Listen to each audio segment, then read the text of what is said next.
Şimdi Avrupa'da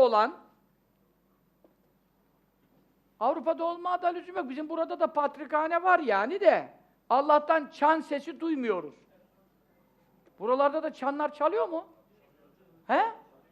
Çalıyor he. Ha pazar çalıyor doğru. Bu Kırmızı Kilise'den mi çalıyor? Kırmızı Kilise'de çalıyormuş. Bizim oradaki camilerse hoparlörle okumuyor ama ezanı. Kırmızı Kilise çalıyormuş çanları. Görüyor musun? Biz elhamdülillah çan hiç duymuyoruz. Fakat Avrupa'da olan veya Türkiye'de olan çan sesi duyanlara faziletli bir amel söyleyeceğim. Derginin 94. sayfasında.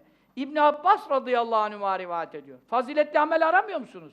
Kazanacağız ahirette. Men semi'a savte nakusin. Kim bir çan sesi işitirse. Ben Avrupa'da sohbete gittiğim zamanlar hep de cumartesi pazara bağlayan gece tabii onların işi tatil diye. Gerçi burada da cumartesi pazar tatil aynı hesap da neyse. O geceleri gidiyorduk. Pazar sabahı da bir Müslümanın evinde kalıyorduk tabii. Aman o çanlardan aman ya Rabbel alemin.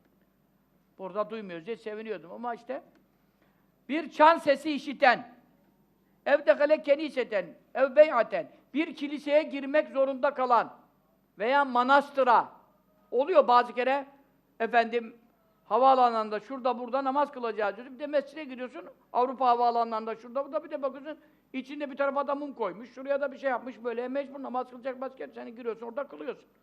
Yani bir kenarını mescit yapmışlar ama içinde öbüründen de geçiyorsun yanından falan. Efendim, ev beytenarin, mecusilerin ateşe taptıkları. Şimdi o Budistlerde var herhalde, bilmiyorum Budistlerde.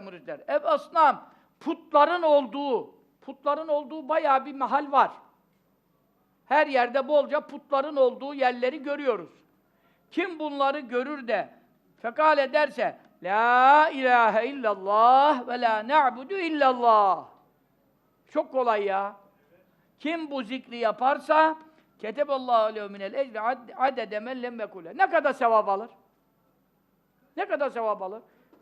Kelime-i tevhidi söylemeyenler kadar. Ne kadar söylemeyen var?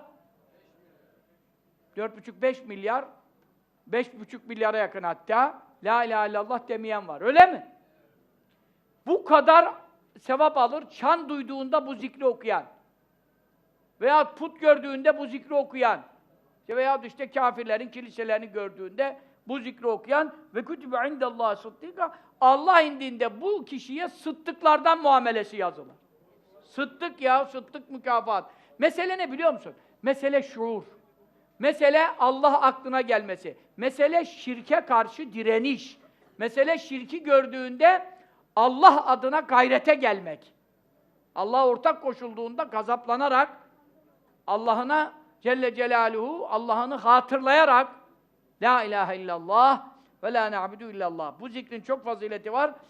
Bu derginin 94. sayfasında bu hadis-i şerif kaynağı Tabarani El-Mucemül Kebir'de güzel de kaynağı var.